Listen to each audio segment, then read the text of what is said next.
জাতীয় দলের খেলা নেই, ঘরোয়া ক্রিকেটও নেই। যারা দেশের ক্রিকেটারদের সমর্থন করেন তাদের কাছে খেলাবিহীন একটা সময় কেটে যাওয়ার কথা, কিন্তু যারা ক্রিকেটের খোঁজ খবর রাখেন তারা নিশ্চিতভাবে জানেন এই মুহূর্তে দুটো ফ্র্যাঞ্চাইজি লিগ চলছে।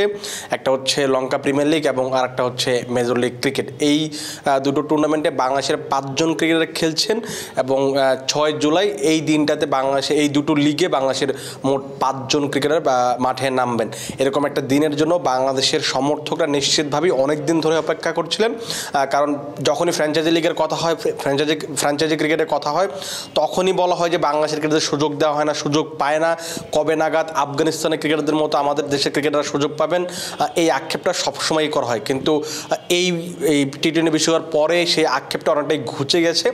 3টা টুর্নামেন্ট চলবে, আরও একটা টুর্নামেন্ট কয়েকদিন পর শুরু হবে। সেই টুর্নামেন্ট মিলে বাংলাদেশে মোট 8 জন ক্রিকেটার খেলবেন। তার মাঝে আগামীকাল যে ম্যাচটা হবে 6 জুলাই, 3টা ম্যাচ আছে।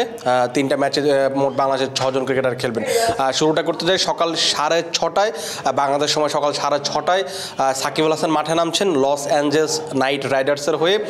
তিনি খেলবেন টেক্সাস সুপার কিংসের বিপক্ষে, যে দলটাতে Faf du Plessis, Aiden Markram, Marcus Stoinis, তাদের মতো ডেভন কনের মতো আর ক্রিকেটাররা আছেন।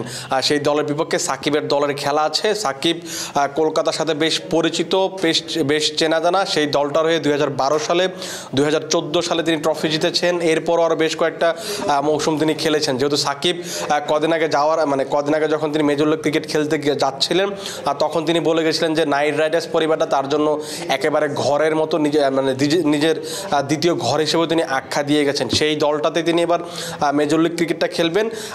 কথা হচ্ছে যে যে দলটাতে খেলবেন সেখানে তার একাদশে থাকার সম্ভাবনা কতটুকু। আপনি যদি দেখেন সেখানে যে বিদেশি ক্রিকেটারগুলো আছে, বেশ নাম করা বিদেশি ক্রিকেটার। আপনি ডেভিড মিলারের কথা বলতে পারেন, Jason Roy, Alex Carey, Sunil Narine, Andre Russell, Adam Zampa, Spencer Johnson, Joshua Little, এরকম এই নামের ক্রিকেটারগুলো আছেন। আপনি যদি হিসেব করেন যে সাকিবের সম্ভাবনা কতটুকু, সেক্ষেত্রে আপনি বিদেশি ক্রিকেটার 6 জন বিদেশি ক্রিকেটার খেলাতে পারবে। সেখানে আপনি হয়তো জেসন রয় এবং ডেভিড মিলারকে নিশ্চিতভাবেই খেলাবেন। এই দুজন তো অবশ্যই খেলবেন, এবং আন্দ্রে রাসেল এবং সুনীল নারিন যেহেতু কলকাতার সাথে সবগুলো ফ্র্যাঞ্চাইজিতে যুক্ত, নিয়মিত খেলেন। কলকাতা নাইট রাইডার্সে খেলেন, আবুধাবি নাইট রাইডার্সে খেলেন এবং লস অ্যাঞ্জেলস নাইট রাইডার্সে গতবার তিনি খেলেছেন। এই 3টা দলে হয়তো যেহেতু তারা 2 জন ক্রিকেটার খেলেন, তারা দুজনই নিশ্চিতভাবে থাকবেন। যেখানে সুনীল নারিন তো ক্যাপ্টেন হিসেবেই খেলছেন এই টুর্নামেন্ট। তার মানে হচ্ছে 4 জন ক্রিকেটার আপনার ফিক্সড। 6 জন বিদেশির মাঝে আপনি 4 জনকে ফিক্সড করে ফেলেছেন ইতিমধ্যেই। আর বাকি যে 2 জন থাকবে সেখানে আপনি হয়তো আপনি যদি 4 জনের দিকে দেখেন, একজন পেস বলার বলতে অলরাউন্ডার আছে, আন্দ্রে রাসেল যদি পেস বোলিংটা করতে পারেন, একজন পেস বলার, একজন স্পিনার তো অবশ্যই আছে। আপনি এখন কাকে খেলাবেন? পরে যে 2 জন থাকবে, যেখানে আপনি পেসার নেবেন নাকি স্পিনার নেবেন। সেখানে যদি আপনি পেসার নেন, একজন পেসার নেন, সেখানে আপনার 2টা অপশন অবশ্যই আছে। সেটা হচ্ছে স্পেন্সার জনসন এবং জসুয়া লিটল, আয়ারল্যান্ডের বাঁহাতি পেসার। দুজনই বাঁহাতি পেসার।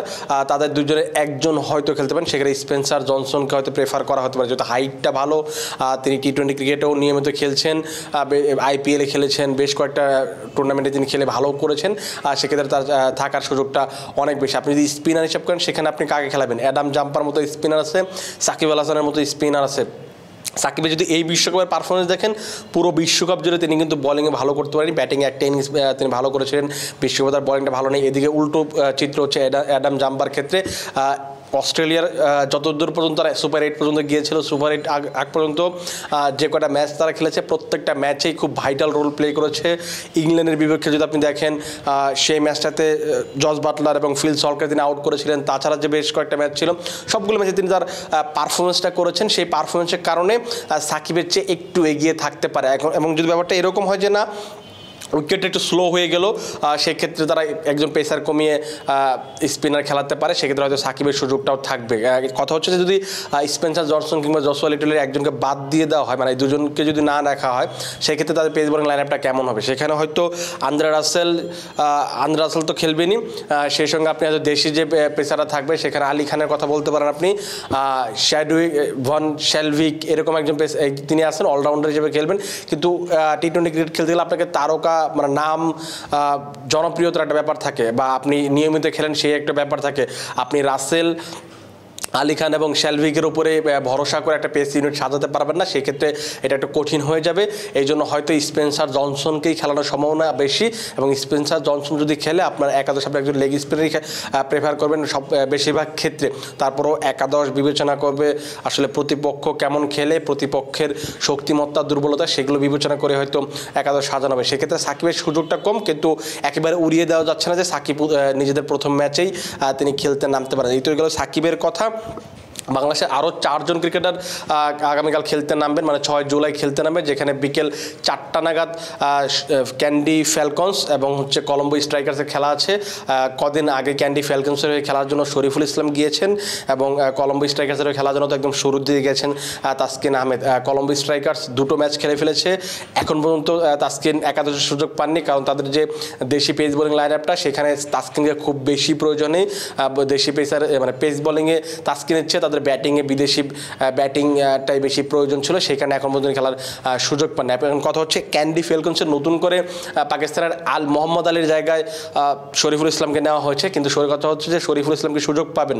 আপনি যদি লাস্ট ম্যাচের একাদশটা তাদের দেখেন, সেখানে তারা বিদেশি হিসেবে আন্দ্রে ফ্লেচার, মোহাম্মদ হারিস এবং সালমান আলী আঘাকে খেলিয়েছে, কিন্তু তারা শরীফুলকে খেলাতে পারে কিনা আপনি যদি হয়তো বলতে পারেন যে চতুর্থ বিদেশি হিসেবে তারা শরীফুলকে খেলাতে পারে, কিন্তু এখানে সুযোগটা কম, কারণ তাদের যে পেস বোলিং লাইন আপটা আছে, আপনি দুষ্মন্ত চামেরা, কাসুন রাজিথা, অ্যাঞ্জেলো ম্যাথিউস, দাসুন সানাকা, আপনার জাতীয় দলের বা দেশের 4 জন টপ পেসার যখন আপনার একাদশে থাকবে, তখন আপনি বিদেশি পেসার খেলানোর সম্ভাবনাটা খুবই কম।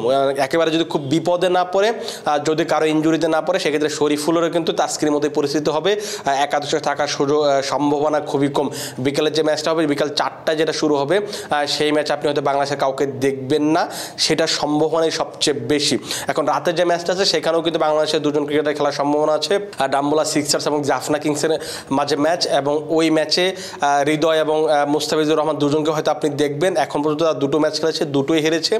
সেখানে যদি আপনি বাংলাদেশের 2 ক্রিকেটারের পারফরমেন্স দেখেন, মুস্তাফিজুর রহমান প্রথম ম্যাচটাতে তিনি 3 ওভারে 44 রান দিয়েছিলেন, কিন্তু পরের ম্যাচটা কিন্তু তিনি খুব ভালো বোলিং করেছিলেন। 4 ওভারে খুব সম্ভবত 30 রান দিয়ে 2টো উইকেট নিয়েছিলেন। তার ওভারে গিয়ে আর ওটা রান আউট হয়েছিল।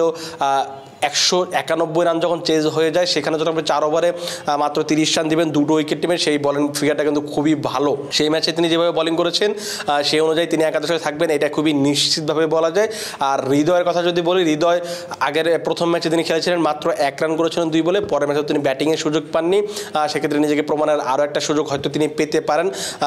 এখন যেহেতু 2টো ম্যাচ তারা হেরে গেছে, সেখানে একাদশে যদি পরিবর্তন আনে, ইফতেখার আহমেদকে পাওয়া যাবে কিনা সেটা এখনও নিশ্চিত না। যদি ইফতেখার আহমেদকে পাওয়া যায়, সেখানে হৃদয়ের জায়গা হয়তো তারা বিবেচনা করতে পারে, করিম জান্নাতকেও হয়তো বিবেচনা করতে পারে, কারণ এর একটা বড় কারণ হচ্ছে যে তাদের বোলিং লাইন আপটা কিন্তু ভালো হচ্ছে না, বোলাররা কিন্তু খুব বেশি ভালো করতে পারছেন না। দিলশান প্রথম ম্যাচেও দিলশান মাদুর সঙ্গে ভালো করতে পারেনি, নুয়ান থোসারা গত ম্যাচে মোটামুটি বোলিং করেছিলেন, তার আগের ম্যাচেও ভালো মোটামুটি বোলিং করেছিলেন, কিন্তু তাদের যে 3 জন পেস বোলার, দিলশান মাদুসংকা, নোয়ান থুসারা, মুস্তাফিজুর রহমান, তাদের 3 জনের যে ধরনের পারফরমেন্স করা উচিত ছিল, এখন মধ্যে সেই পারফরমেন্সটা কিন্তু তারা করতে পারেনি। ব্যাটসম্যানরা প্রথম ম্যাচে সেভাবে হয়তো রান তুলতে পারেনি, কিন্তু সেকেন্ড ম্যাচটাতে কিন্তু 191 রানে একটা পুঁজি করেছিল কুশল পেরেরা, মার্ক চ্যাপম্যান, নোয়ান্দো ফার্নান্দোর ব্যাটে।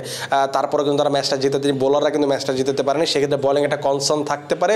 আর সেই ক্ষেত্রে তারা করিম জান্নাতকে ট্রাই করে দেখতে পারে। এটা যদি দেখতে চায়, সেই ক্ষেত্রে হয়তো আপনার হৃদয়ের উপর দিয়ে কোপটা পড়তে পারে, যেহেতু 2টো ম্যাচ তার হেরে গেছে, টুর্নামেন্টে টিকে থাকতে হলে আপনাকে ম্যাচ জিততে হবে, সেটাই সবচেয়ে বড় কথা। এখন ডাম্বুলা সিক্সার্স কি করবে, যদি চেঞ্জ না করে, সেক্ষেত্রে হৃদয় আর একটা সুযোগ পেতে পারেন, কারণ হৃদয় আসলে নিজেকে এখনও প্রমাণ করার জন্য, তিনি গতবার যেভাবে জাফনা কিংসেরও যেভাবে খেলেছিলেন, এইভাবে যদি তিনি খেলতে পারেন, সেক্ষেত্রে কিন্তু তার উপর ভরসাটা বাড়বে। যেহেতু গত ম্যাচে ব্যাটিং করার সুযোগ পাননি, এই ম্যাচটা তো হয়তো তাকে দেখা যেতে পারে।